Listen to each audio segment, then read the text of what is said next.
Hello there. Thank you for joining us on the Tuesday edition of Journalist Hangout. I am Bukola Samuel Wemimo.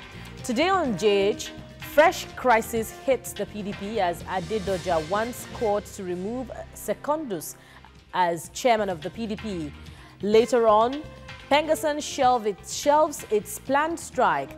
I'll be hanging out with Mojid Jamiu and Chris Nwandu. Journalist Hangout starts now. Is Abdullahi Umar Ganouchi, the governor of Kano State. I do watch journalists hang out. I don't miss it. I ask you, please don't miss it. Thank you.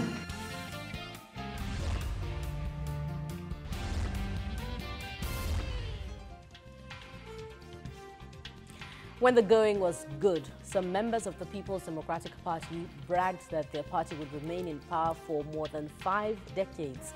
Their aspiration was daring, but the electorate thought otherwise. In 2015, the party was kicked out from the center, and in a matter of months, it plunged 6 feet below the ground. And since then, it has become more popular for its troubles than its triumphs. For 2 years, the party was immersed in dirty leadership crisis. Many had thought that its recent convention would put the final nail in the coffin of confusion in its fold. Little did they know that it will only unearth fresh ones. On Monday, one of its national chairmanship aspirants, Professor Tawheed Adedoja, started a process that might drag the party down once again. He instituted a court action seeking to remove the party's chairman, Uche Secondus. What happened to the various reconciliation moves within the party? This and more will be our talking point on Journalist Hangout today as I bid you welcome, and I also welcome my guests. Mojid Jamiu, welcome. And Chris Nwandu, welcome. I'm always the blessed woman among men. Yes. Now, Professor Tawheed Adedoja, he's taking the party to court over the outcome of that election. How is it a surprise? First of all, let's look at the convention in retrospect. Is it a surprise, considering the acrimony that characterized the election? Is it a surprise that this is, one of the many fallouts? Let's start with Mojid.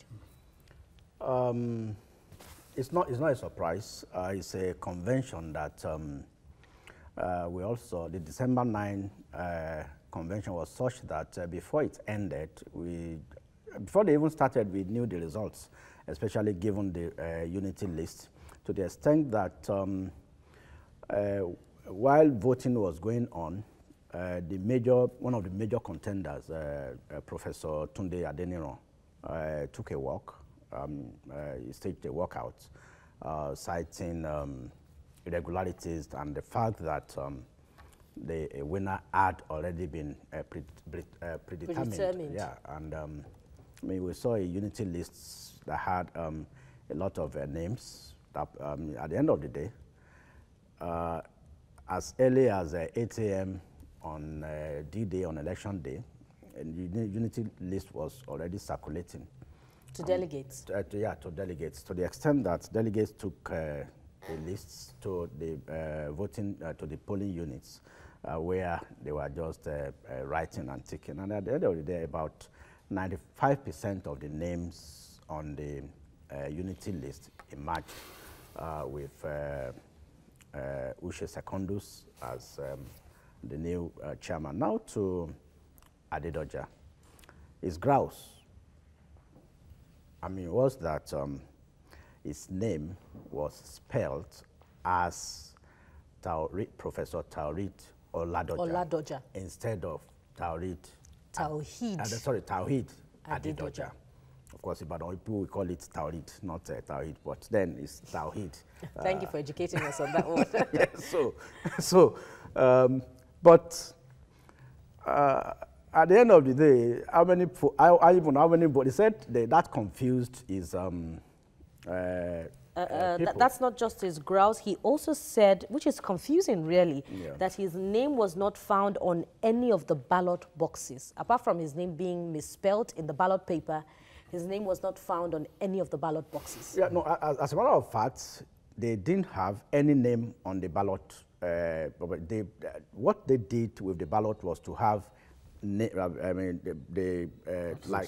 offices. Yeah, the offices. No candidate had names. The offices. What they did was to, that's why the Unity team group claimed that because the ballot papers didn't have the names of the aspirants, that was why they now had to write out those names in a sheet of paper so that it won't confuse those candidates going in. So it's neither here nor there, but it was a process that was flawed. But whether Professor Tawhid would win in court, I mean, it's a very technical thing. We've had instances in the past where cases like that are thrown out, especially when it made very little or no showing. It was not a close contest. Even Adenino that came second got about 234 to Secondus more than 2,000 votes. And it came like fourth or fifth. Chief Raymond Doposi came third with 66. So Taurid was even, I think he had about 2 votes or so. So he claimed he had 0 votes. How could he have had 0 votes when his name was? When he was even there. So does it mean I didn't vote for himself? So, but then again, we also heard on election day, which was a bit confusing, that Southwest candidates were withdrawing to endorse Professor Tunde Adeniro. There was a statement signed by Rashid Ladoja saying that if you have 7 out of 9 contenders coming from the Southwest, it would limit the chances of a Southwest candidate emerging victorious in the election. If Professor Tawhid Adedoja was not party to that consensus move, why wasn't he crying foul on election day? Going back to the initial question, if he has a legitimate right to his agitation, I would say yes, he does. Because if you read his statement, he paid for the form, nomination form, he was screened, and he was given the go-ahead to contest just like every other person. So, but on the election day, just as he mentioned, there were discrepancies in the names and the rest of them. And that was his grouse. And at the end of it all, he said that affected his chances. That's just as MJ said, is neither here nor there. But the fact is that in as much as he was able to pick a form and his name was on that form, and it was not a mistake, there was no mistake when he couldn't have misplaced his name or whatever. I think that is something that they need to address quickly with him, the reconciliation committee. Then, coming down to what eventually happened. If you remember, there was a gentleman agreement before, initially, when that position was zoned to the south. Some people within the PDP or whatever agreed that that position should go to the southwest. It was agreed in principle. And some people came out to ventilate their ideas and agreed on that. What we now ask ourselves, at what point did they now throw it open? There were 2 issues, and there were 2 people involved with that. Governor Ayo Fayose of Ekiti and Governor Nyesom Wike of Rivers State. Many have said that they were the financiers of the convention and the rest of them. Both of them unilaterally, from what I've gathered, agreed on throwing it open for whatever reason, and saying that it was not zoned to the southwest, but it was a southern thing. Just as they said that the presidency for PDP has been zoned to the north. So anybody in the north, it wasn't zoned to northeast, north central, or any other place that it was that. So immediately that happened, now that was what threw it open, because already. Don't forget, as of last year, already some names like Bode George, Benga Daniel, I think those 2, and Adeniro, those were the 3. Then with our brother from Lagos, Jimmy Agbaje withdrew, I think 2 days to the election, because of this Southwest thing. So that kind of a thing. So, but it was like the mind of certain people were already made on who to. Then trying to convince the others to step down was becoming a problem. These are eminent Nigerians who are eminently qualified vie for any of the positions. But as time went on, it became obvious that it was going to be who pays the piper dictating the tune. And that was why, even Secondus was not in the picture from the onset. If you remember, MD, he was not, Secondus was not, Secondus was at one point the national vice deputy national. At a point, it was an interim national chairman. So he wasn't even in the picture. At what point they agreed, between Fayose and Wike agreed, and was able to convince the other PDP governors to fall in line with them. But back to the issue of Adedoja. I think it's legitimate. Whatever is asking is legitimate, but I believe that will be resolved. It's always a family affair. Either you are in PDP, you are in APC, these people have a way of resolving themselves. I just think that he just needed some people to talk to him and let's go this. And the BOT met, I think yesterday or today, the National Executive Council of the and the Reconciliation Committee led by the governor of Bayelsa is already moving. He has met with Bode George, they've met with Dokwesi. I don't know who else they've met with. I'm sure they also get across to him and they'll get this resolved. So you're optimistic that this is going to be settled in the family affair? It will be a family affair. I'm sure they'll settle it and probably find something. But in case it is not, what's the strength of Adedoja's case in the courts? I'm not a lawyer. I'm a journalist. But I believe, based on the facts on ground, he has a legitimate, as I said, he has a very, very legitimate ground to sue. Because if I'm going for an examination and I get into the examination hall and I find out, after paying my school fees, after going through the rigors of the semester, attending lecture at the end of it, and I get there, and the, what do you call it? Name doesn't look like mine. mine. They say, no, I'm a twin. They now say, I'm Chris Taiwo one, definitely. That is not me. Understand? So I have a right, I have a legitimate right to the, and I'm sure if it gets to God, I'm sure they will. But don't forget the fact that he has a strong case. There's always issue when it comes to issues of parties. They always say that the party has the final say. I'm not a lawyer, but I believe that he has a legitimate. I think I disagree with you a bit. He has a legitimate case, no doubt about that, but it's a very weak case here. It's legitimate, but that does not make it strong enough for him to win in courts. It is a very, very flimsy and weak excuse. It just wants... Taoreed, yes. Ladoja could be somebody else. It could be anybody else. Yeah, Rashid Ladoja, mind you. Fine. Good. So it could have been Rashid Ladoja. Adedoja and Oladoja. Yes, there are two different names. There's a marked difference. But you see, if people really wanted to vote for you in that kind of election, everybody knows that in fact, most people don't even know him as Adedoja. It's more known as Professor Taoreed. When he was postmaster. Yes, I understand. You see, but for him to now score 0, which means did he pull out or what? Are we exploring the spirit of the law now, not the letter? Let me bring it back to Rivers State. Okay. You know what happened to what's his name? President Minister of Transport, what's his name? Yes, no, Amechi. No, do you know the name? No. You're saying that no. You are saying it's weak. Why was Amechi returned? It was an internal thing in the party. This is also internal. This one is also internal. Good. We've had instances where things like this are also upturned. In the case of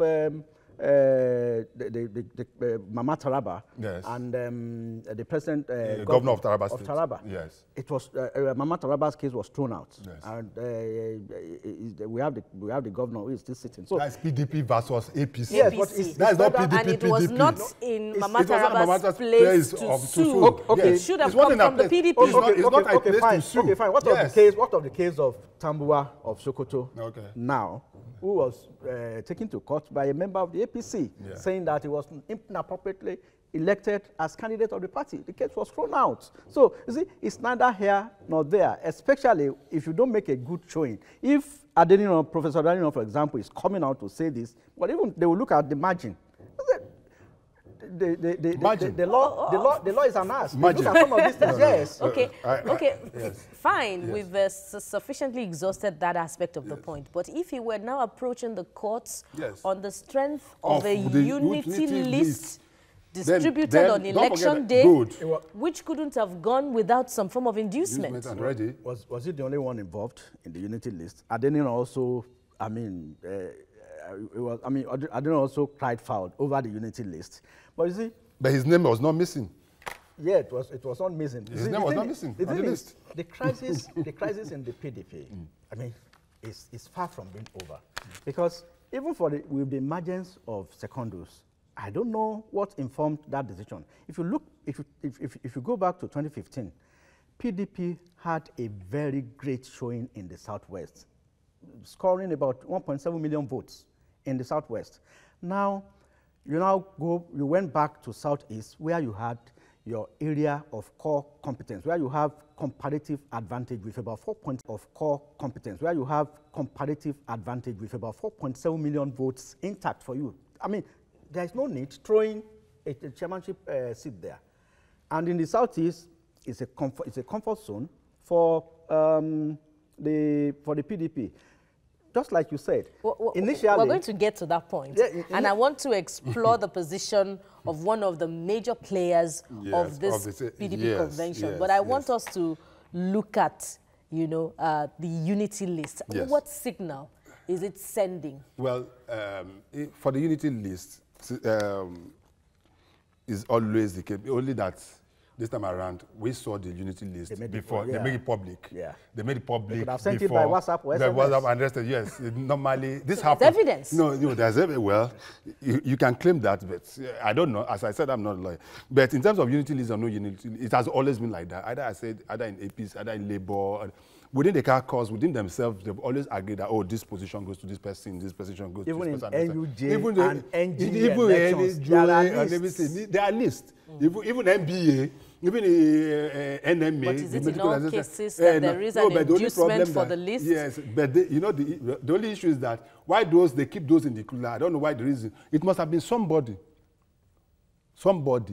with one of those contenders that leaked that list. It's not from the unity. I would say, yes. I would say it's a brazen display of impunity. Impunity, that's it. I totally agree with you on that. Throwing it. I agree with you. Yeah. Is it, as borrowing Mojid's words, a thing of comparative advantage to have the PDP chairman to come from the Southwest or from the South-South, as we saw Prince Uche Secondus emerge? We'll explore that point after the break. Stay with Journalist Hangout.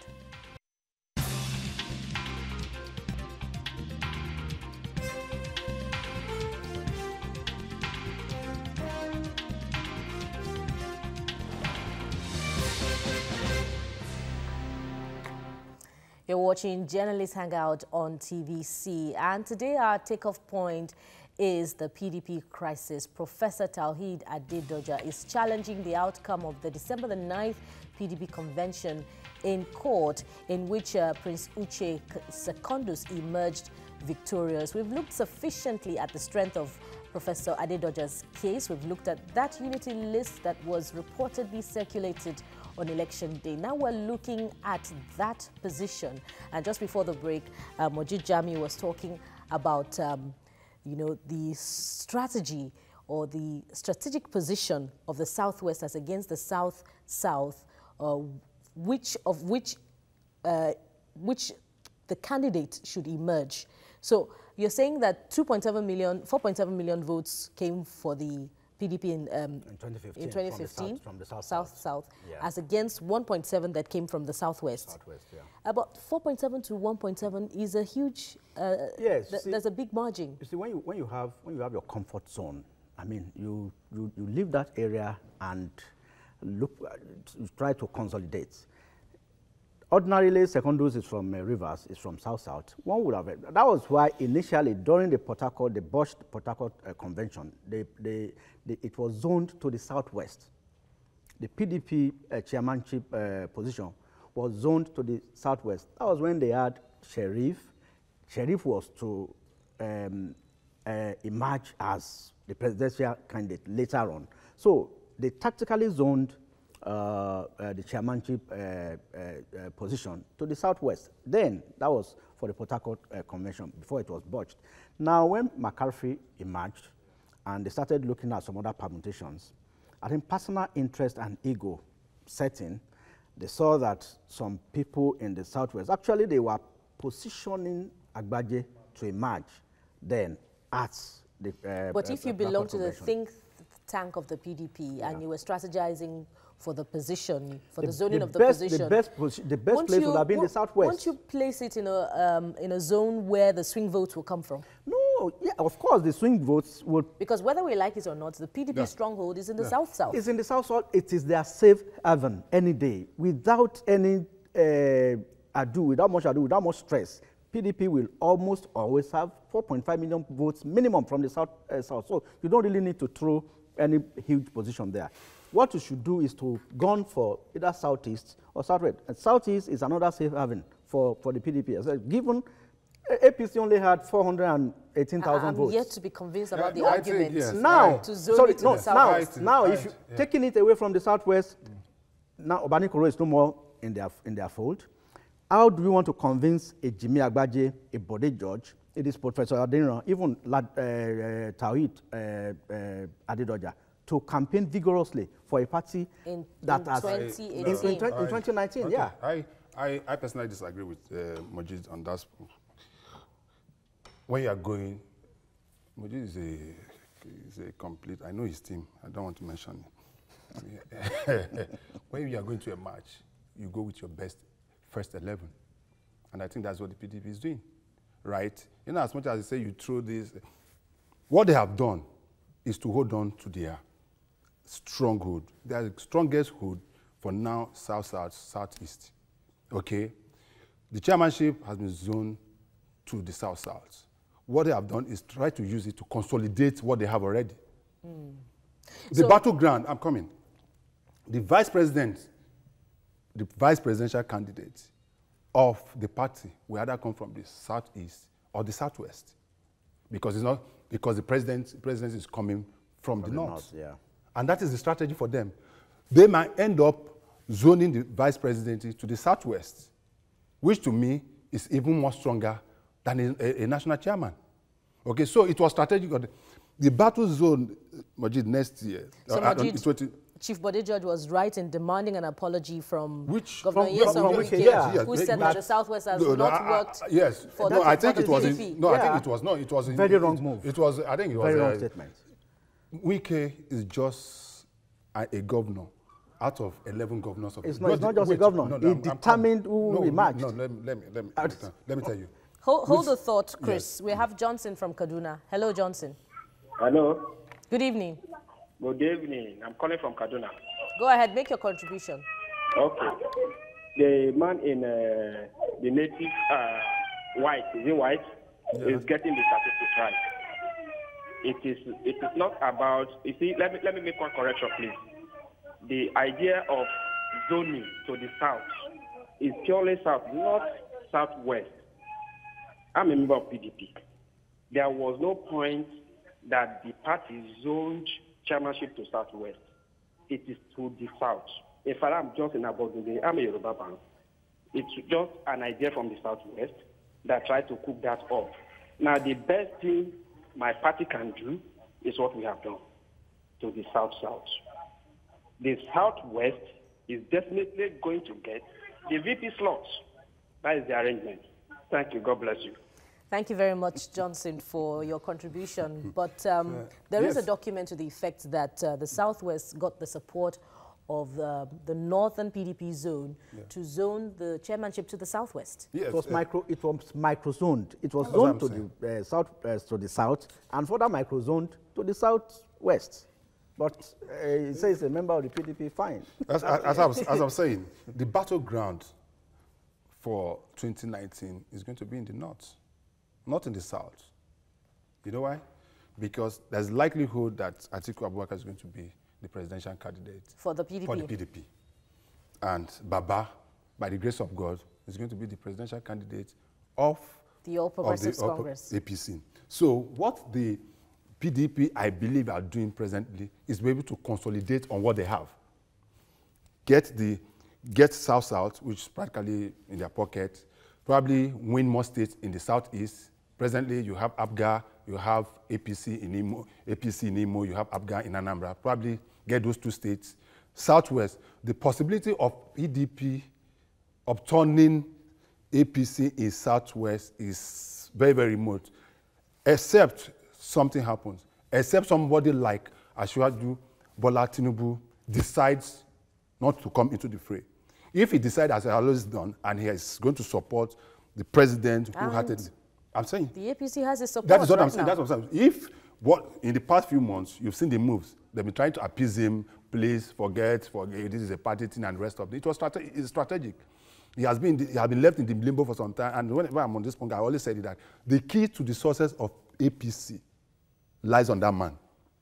If anywhere he swings, you understand We're what I'm looking saying? at PDP now. No, we are looking at what PDP's, what they planned to be able to get to where they are presently. From Majid's concerns, how do you settle the grievances in the Southwest that have resulted from this convention? Before you respond to that, let's take Sule from Kano. Sule is another PDP member who wants to make his contribution. Good evening, Sule.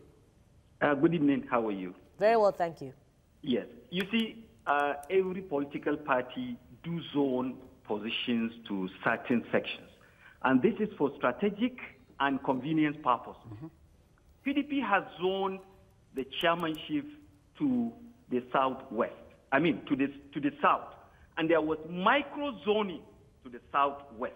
That's why I want to align myself with Mujid. Because the party structure agreed on that.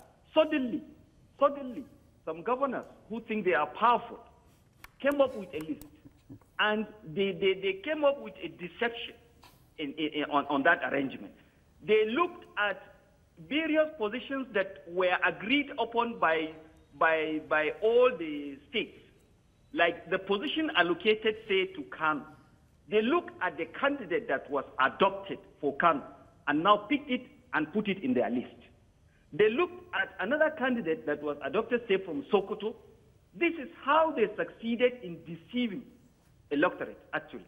Because as an electorate or somebody who is coming for the primary election, I mean, when you see the candidate that you are familiar with, that is the candidate that was adopted in your origin, you tend to believe that, yes, this is an authentic list.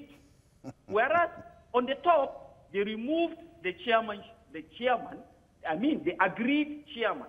Every party do this kind of arrangement. It's not only PDP. And it's for convenience purposes.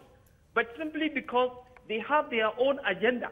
They want to bring in someone from APC to give in the presidential candidate. And another governor from the Southwest is interested in the vice president.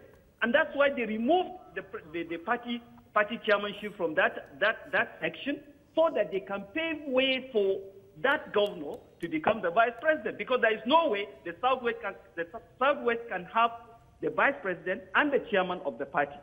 So this is, but it's not telling good on the party. Look at it now. Alawa Akala, Folarin, and Co. They are all defective, and it is as a result of what happened at the convention. So sincerely speaking, money is not everything. These governors think they have money, they can twist the party, they can dictate what goes on. Sincerely speaking, is going to affect the fortune of the party. Thank you very much, Sule from Kano. He has turned another page, but we must take a break at this point before we wrap up on the PDP and the Adedoja case. Stay with journalist Hangout. We'll be right back.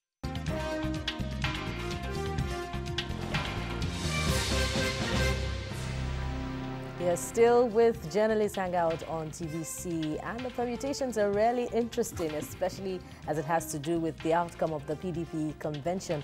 We've had two PDP callers make very interesting contributions, and I'd like to take off from Sule's contribution from Kano. Sule, who called in from Kano, he turned another page saying that you can't have the vice presidency zoned to the southwest and the chairmanship zoned to the southwest as well, you know, ahead of the 2019 general elections. So how does it work now? Apart from that, you also have the southeast. Yes. How do you pacify grievances in the southwest and the southeast? Yes. That is, you know, gearing up for a chance at the presidency, either the vice presidency or the presidential slot itself? Yes, PDP, the way it's good, they have two options. One, first and foremost, as I say, consolidating on what they have Presently, they've done that with the South-South. Another place they have to try to consolidate is the Southeast. The PDP presently has 3 governors from the 3 states, quote and unquote, from the Southeast. That would be a very big bargaining power by the Southeasterners when it comes to the vice presidency. In Southwest, there's only one state, the one held Ekiti State. And it's hanging. And it's, well, I don't know what to be. No, there's an election in an election is going to be an election before then. Majid, briefly, do you think if the Southeast is not pacified, those 3 states can afford to vote differently in 2019? You see me, I work with statistics. In 2015, APC had about 200,000 votes in the whole of the Southeast, compared to PDP's 2.7 million. Now, if you take the VP away from them, I mean, they will be like, they have never had a chance of being in the presidency, whether as VP or as president, since 1999. This is the closest they are getting. And like he said, they have the bargaining power, 3 governors to bargain. Now, we've just won in the Southwest. So the natural thing would have been to allow the VP to come from the Southeast, while the Southwest will produce the chairmanship position. But because of the inordinate ambition of certain people from the Southwest that feels they can't be VP, whereas there are about 2 people. So basically, it's going to be a tough one for the PDP come 2019, especially for the VP. I wish you could share the names of those people who are inordinate ambition, but we don't have time for that. Moving on, Christmas all over the world is a season to celebrate and relax. But in Nigeria, it is fast becoming a season to prepare for a mixture of fun and hardship. Fuel scarcity during the Yuletide has become a yearly ritual. In the last few weeks, Nigerians have begun to endure frustrating long queues at gas stations again, and black marketers are back in business. Last week, the Federal Executive Council put up an interesting media stunt when it ordered the Minister of State for Petroleum Resources, Ibe Kachiku, to end the fuel crisis. Today, their rhetoric has proved to be an empty gas. Long queues still persist at filling stations, and in the middle of this case, the Petroleum and Natural Gas Senior Staff Association of Nigeria, Pengasan, decided to go on strike. Well, it shelved that plan to force the employer of one of its members to recall him after he was fired. How did we get here? Gentlemen, last week we said on this platform, and we were optimistic that the shipload of about 25 petroleum containers laden with petrol would arrive, but it is yet to arrive. And anytime Ipman and Pengasan sneeze, the whole country catches cold. Yeah, it's true. First and foremost, I have to condemn the action of both NUPENG, Pengasan, especially NUPENG and Pengasan. I think we need to find a lasting solution to these 2 unions. It's becoming very, very embarrassing. It's like any one of them quarrels with their wives. All they just do is just call everybody to come out on strike, and we start suffering. I think this has become so consistent. An organization had problem with... Nekonde Energy. Yes, had a problem with their staff. And the whole Pengasan say, everybody, everywhere, please, down, we're going to go on, down to stop work, blah, blah, blah, blah. And we got to where we are today. It's never done. There's nowhere in the world that is done. And I think the federal government needs to do something quickly about it. We've been trying this for long. Last time it was NUPENG. Now, and the most annoying part is that it got so close to the Christmas period. Normally, we know what we face at this time of the year. So coming up with that issue became a very, very... But that is not the issue, because they've called off the strike, and the queues are still back. They didn't even go on strike in the first place. It was just a warning strike. And the problem which NNPC still had to come out to tell us is that we have shortages. They have shortages for now. NNPC have been saying we have more than enough. We have this thing. Go around the country. Even Pengasan didn't go on strike. It was a warning strike. It wasn't like they... So, and for how many days? It was even a notice. A notice. It was a notice that was not even consigned. so anybody basing the current fuel crisis on the action of Pengassan is just deceiving himself. That's what I want us to try to understand. Yes. When Pengassan put out that notice that it would begin strike by after 23:59 on Monday, the queues began to build up in Lagos. Yes. Prior to that time, the queues were in Abuja, Akure, some parts of the north. Yeah. So do you agree that that is exactly what happened? No, two things there. One, panic buying is part of it, because there was no warning, or there was no strike notice as at last week when we had shortages and some queues in some parts of Lagos. It's been persistent, it's been consistent and persistent in so many parts of the country for about 2 weeks now. It's been on and off, to the extent that the Federal Executive Council had to issue an ultimatum to Ibekashuku to end fuel crisis. But then I was on this program last week, or rather 2 weeks ago, and we discussed this same issue. And I said, NNPC is not telling us the truth. Yeah.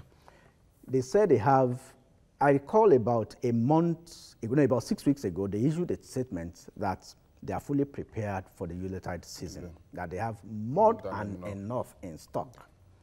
But you don't count your chicken before they are hatched. Having fuel or petroleum products in your tank farm is different from having it on sea, or if you have made orders. You see, there are two different things. And now NNPC is the only one, and a few major marketers that are important because of the exchange rates and the need to source dollar. The CBN has been intervening, releasing forex to them.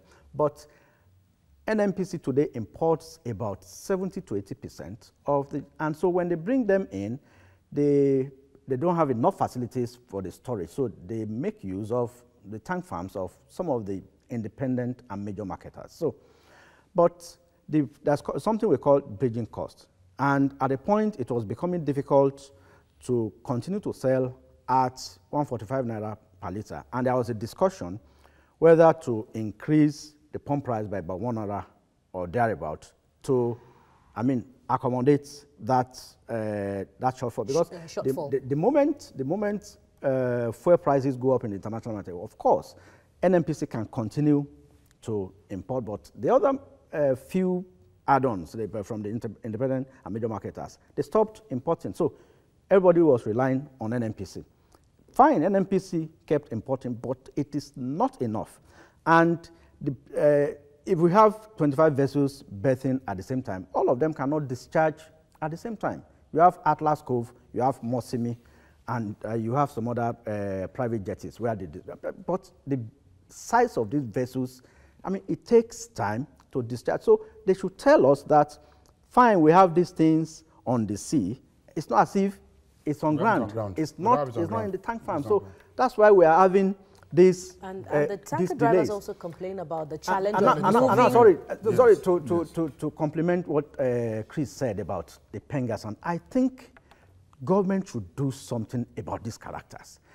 There was an industrial dispute in Nekonde. One man, Babatunde Animation. Yes, just one. And the guy has since moved on. He has gotten a job in another company. And we are saying the Nekonde must be called him. Nekonde, they had to summon the DSS was there yesterday, where they summoned the MD of Nekonde. They had to issue a letter recalling the character because of millions of Nigerians. You put the lives at the detriment of Nigerians. I think they should be treated as saboteurs. As a matter of fact, Nigerians were saying, well, the strike has been called off. That would literally mean praise the Lord. Yes. It can only happen in Nigeria. That never happened. That's just it. And I think we really need to get to this point. That should be one of the major assignments of the Minister of Labour. Isn't it curious that these challenges occur at the end of every year? Yes. Why is it synonymous with Christmas? Hold the thought. You're watching JH. We'll take another break. When we return, we'll wrap up on this and look at our third topic. Stay with us.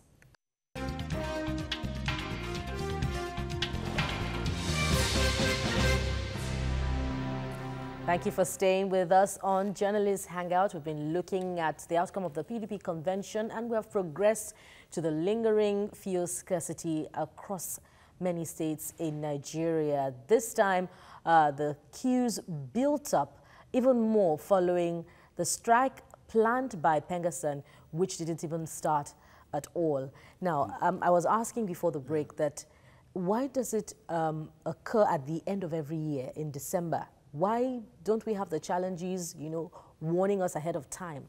I think it has to be a management problem. Probably those within the industry have not deemed fit to be able to analyze, put a lot of things in place, and making sure that at this point in time that we used to have this kind of shortfall. It didn't happen last year. Last year was relatively okay, and we thought that was it.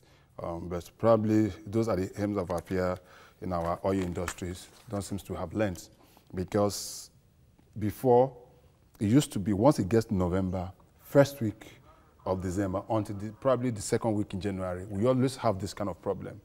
Even when you start having fuel at the right prices in Lagos, probably Abuja, if you go to other states, it's never the same. It's not the same. It's never the same. So how do you convince Nigerians that because of the increase in price of crude oil in the international market, the price of petrol is no longer sufficient at 145 naira per litre? It is very difficult we have to do Benga that. on the line. Benga, good evening.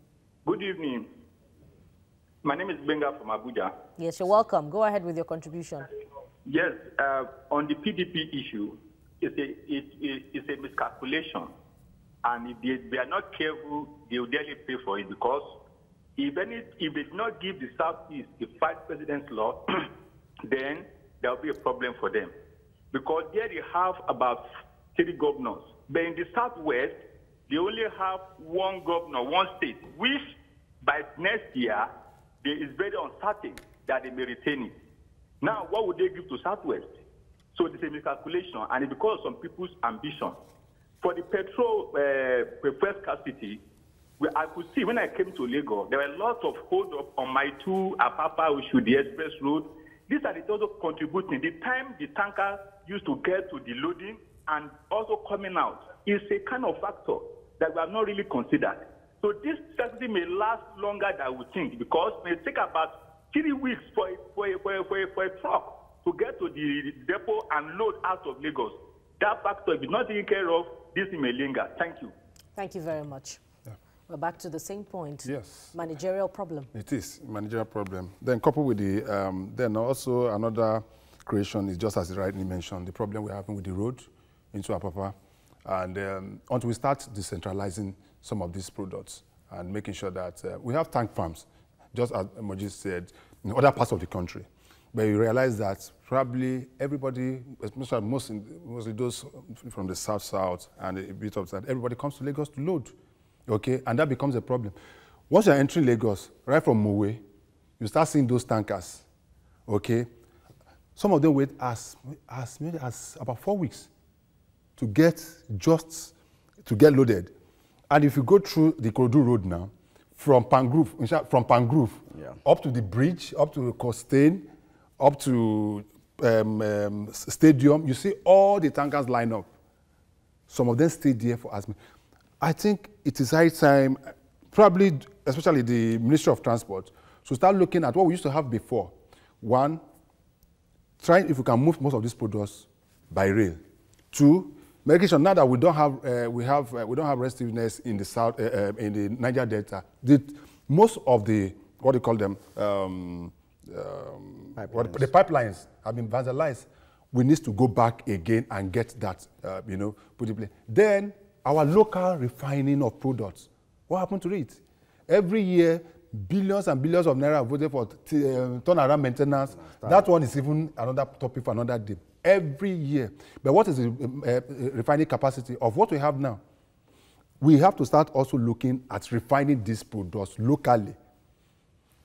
I don't know what the problem is. And I don't know why the government, just like we're having a problem with electricity and issue of fuel has become a recurring problem in this country, and it has to be solved. At a point, we toyed with having a modular refineries where we can have.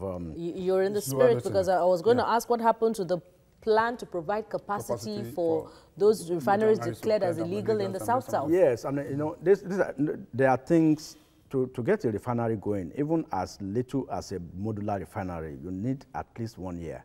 You can see Dangote refinery is going to be the biggest in Africa. I think the first product from that facility will be coming on like middle of 2019. So until then, I mean, we'll be having this epileptic supply, especially our consumption is going to be subject to the prices of crude oil in the international market. As long as we don't have our, I think the refining capacity of our local refineries has gone down to about 20–30% now, because I think 2 of the facilities have been shut down for turnaround maintenance. The only thing is to hope that Dangote comes to bail us out, honestly, because it will continue like this till we are able to refine locally. Because as long as we continue to wait for the vessels to come from, and like you said, the option of distributing these products through the depots in Lagos and other places through the pipelines. It's not something you can think out with, because the pipelines have been so vandalized that before the product gets, if you move 5 million liters, say for example, from Lagos to Ore, at the Ore end, you might not get 500,000. 4.5 million would have been sabotaged. And is the purpose of the work of the DPR defeated? Because when the petrol moves, from Lagos, it goes through all that problem of transportation, wear and tear, and the marketers say, oh, it's not realistic for us to sell at 145 naira per liter, but DPR is coming down hard on them. Let's take another caller, Ishak from Jos. Hello, Ishak. Hello, good evening. Good evening. Go ahead, make your contribution very quickly. All right, on the issue of PDP, I think we welcome that PDP is reviving. I think we needed a viable opposition. But I don't think Nigerians are ready to have PDP back in 2019. Until they call their member into order and they return all the loot they looted in the past 16 years of rule us, and they apologize to Nigeria. Maybe that's when we would think of voting them. I think the crisis is a welcome development. On the issue of fuel scarcity, it's unfortunate. Nigeria is one of the highest producers of crude oil in the world. We're in this mess. I bought a fuel for almost 200 naira per liter. I think it is unfortunate. Why are we relying on Dangote refinery that will come on stream in 2019? I think, and the more crude oil price is going higher in the world market, then we should be ready to pay more. I think that I want to call on the government to please address this thing as soon as possible, so that they will not put the life of average Nigerians, because we are. Thank you very much, Ishak, for that very valid point. So, where is the work of the DPR moving across states, and coming down hard on petrol stations? Well, I think I'll still go back to what I said some time ago. Part of the solution to the current crisis within the oil sector is the PIB. Okay, it's the PIB. If that can be passed, it has been mutilated, it has been ash, it has been, and a lot of forces. It's on its 9th year now. This is the 9th year.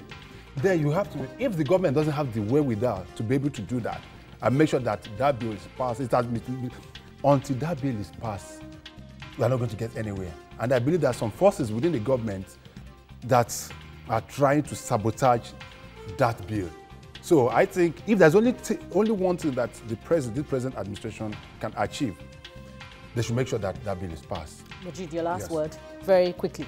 Well, I hope that government will find a reliance solution to the issue of this Pengasan and Nupeng that enjoys keeping Nigerians, putting Nigerians in ransom, especially at the festive season. I don't think it's good enough.